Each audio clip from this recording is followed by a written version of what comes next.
70 سال آپ نے حضور کے دشمنوں کو ووٹ دیے، پکی بات ہے۔ جو بھی اسمبلی میں پہنچا اس کو حضور کی عزت کا قانون غلط نظر آیا۔ 295 غلط استعمال ہوتا جی، 295 غلط استعمال ہوتا جی۔ سینٹ میں جو پہنچا اس نے بھی یہی بات کی۔ جو کرسی کورٹ کے اندر جج بیٹھا اس نے بھی کہا کہ یہ غلط ہے، اس کو یہ بہت ظلم ہوتا ہے یہاں۔ ان کو خود نہیں پتا، انہوں نے کبھی انصاف سے فیصلے نہیں کیے۔ پرچہ کاٹنے سے لے کر سپریم کورٹ تک کس کو انصاف ملا، لیکن حضور کی عزت پر انہوں نے جو ڈاکے ڈالے اس کا ہم نے بدلہ لینا ہے۔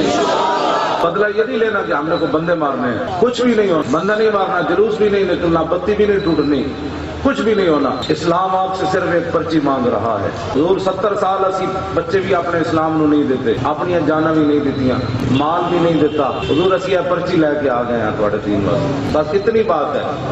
آپ نے لبیک کا نعرہ لگانا ہے اور اس کے بعد ایک پرچی اسلام کو آپ نے دینی ہے۔ جو مرضی کو بک بک کرتا رہے اس کا پر ہٹائے۔ میں اپنے نبی کو راضی کرنے کے لیے میدان میں آیا ہوں۔